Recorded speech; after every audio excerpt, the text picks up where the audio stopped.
So this is the black Australorp chicken, one of the best roadrunner chicken breeds in the world.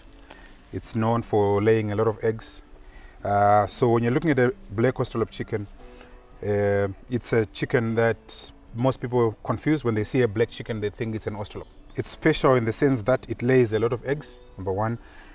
In the world at the moment, it is the world record holder. It laid 364 eggs in 1 year. Wow. Yes, so it laid quite a lot of eggs. And also, it's a multi-purpose chicken. You can use it for eggs or you can use it for meat. I can see the beds are really big, but what's the average weight of the bed? The average weight of the bed is, for the rooster, is about 5 kgs, live weight. And then for the hens, about 3 to 3.5 kgs. If someone wants to start this kind of a business, is it profitable? This is very, very profitable, especially if you're into breeding chicks. Yes, these are quite expensive. They would give you quite some good returns for anybody who wants to start this as a business, especially the youth out there. This is really good. Comparing black Australorp and broiler. So when you're doing broiler, let's say for example 100 beds, you are going to sell your chickens every 5 to 6 weeks. So it means somebody who has broilers will start making money up until your black Australorp starts laying, for example. So it means you're going to go about 7 to 8 months. And in those 7 to 8 months, somebody who's doing broiler would have done about 5 to 6 cycles of them selling their broiler. So they will have a start, sort of an advantage, a first move advantage. But with the road runners now, once they start laying, once you start breeding your chicks, this is more profitable in the long term compared to the broiler. So I would say if somebody wants to do business, broilers, yes, they're quicker, but low return. Because on a broiler, at most you can make $1, $1.50 profit per bed. But with these will continue to lay for 6 to 7 years. And you'll just be hatching your chicks, selling chicks from there. And for as long as you put the chicks or the eggs in an incubator, it means that the hen will continue laying throughout the whole year or throughout the whole 5, 6 years. So in the long term, black Australorp is more profitable compared to the broiler. And also in terms of diseases, broilers are more prone to diseases compared to the black Australorp. So tell me, what space does one need to do such a project? One does not require a lot of space. You can do it in the high density areas, Warren Park, Kwadzana, wherever, Borrowdale, you can do this. So you can put about 5 beds per square meter. So if somebody has a 1 square meter fowl run, they can put 5 beds in there. So anybody in this country has got 5 square meters at their home. So you can be able to do it anywhere, be it low density or high density. It doesn't need any special space. Urukuti imi per 1 square meter, 5 mazai, 5 eggs per month, 150. Aiwaka, sinza rese rinodya mazaika. Musikana webasa anodya mazaika. Ndo zvamuri kutaura. Boss, ndikuti mukaisa 5 hens per 1 square meter. You can pick 4 to 5 eggs every day. So that means 120 to 1, if I do the math right, 120 to 150 eggs per mwedzi. Munodya imi, muri yese, maid, anodya mazai paadira. You don't need to buy any eggs when you have 5 hens. And also besides, my roadrunner eggs are more healthy compared to the normal layer eggs. So 5 hens are enough to produce eggs for the entire homestead. These beds look different from the other beds I've seen. How best can I actually tell this is a genuine black Australorp? Okay, so to start with, this pedigree black Australorp, if you want to catch it, you don't chase it like we do with the ordinary roadrunner chicken. So some of the black Australorps that you see out there, if you try and catch it, you spend a couple of minutes running after it. Not with this one. This one is very docile, it's big, so it can't run for long. So if you want to catch it, it's very, very simple. So that's one major sort of thing that you can use to pick up that, oh, this is a genuine black Australorp. It's very docile, it's not as active as those other ones that you see on the market, but also the colors are different. Some that you're talking about are just black chickens, and they're not as big. The feathers are different. These ones have a greenish, bluish, shiny color on them. That's the genuine one. But those ones you're referring to are just black chickens. You have to be someone who's very strong to run after it. This one here, you can easily catch it if you want to catch it. So that's one of the quick things to tell that yes, that's a black Australorp.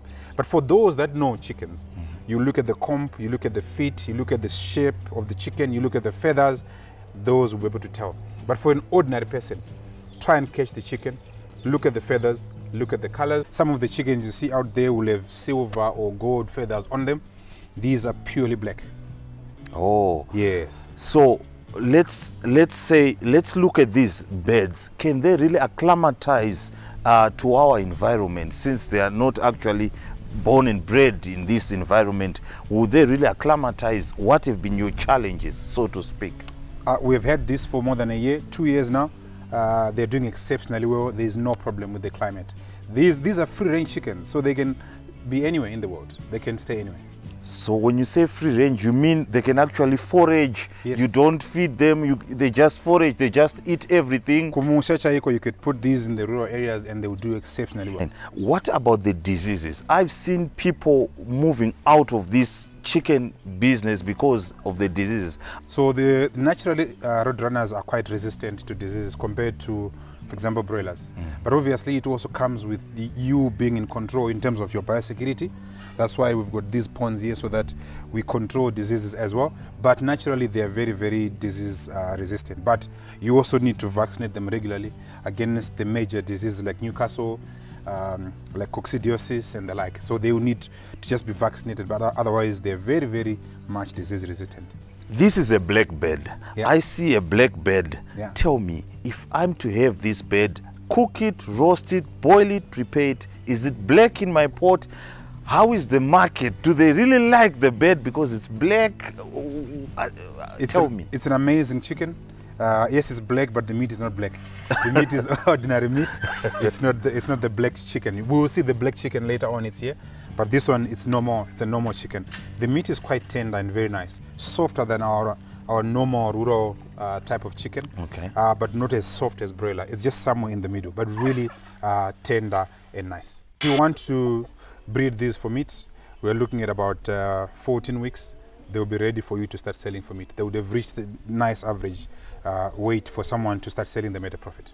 Then the other question then I want to ask is, do you have a ready market for these birds? There's a huge market in this country. For as long as you've got pure breeds, the market is there. The only challenge comes if you're keeping chickens that are called black Australorp simply because they are black. Okay. But as long as you've got the show quality, good quality like this, the market is there, big market. And the biggest challenge in terms of diseases, what's one of the diseases that they are prone to, or the diseases that you see that is a challenge maybe? Is Sometimes a lot of people call this Chirorechia ziso coryza. Yeah, coryza is a very common disease in roadrunners. So what is critical is just to make sure that you vaccinate. But in the event that your chickens are attacked by coryza, all you do is you take the affected birds, separate them from the rest of the birds, you treat them separately. Once they're healed, you can bring them back. So that is very important, to separate the birds if they're sick. Because also one of the things that you must never do is to vaccinate a sick bird. You don't vaccinate sick. Yeah, you must treat them first. Once they've recovered, you can put them onto the vaccine. So let's say this week we were supposed to vaccinate something and then the chickens are sick. We separate them, we delay the vaccination, we treat the sickness. Once they have recovered, we then vaccinate. one word to someone who's willing to venture into this project. This person is eager, is enthusiastic, he's got the zeal, the tenacity, saying, tomorrow I want to start and this is the road that I want to say. What can you say to that person? I'll say don't delay, start immediately. This is profitable business, it's good, the market is there, everybody out there is trying to eat healthy. Free range chickens are the best, are the in thing, and the market is huge. So go there, make some money.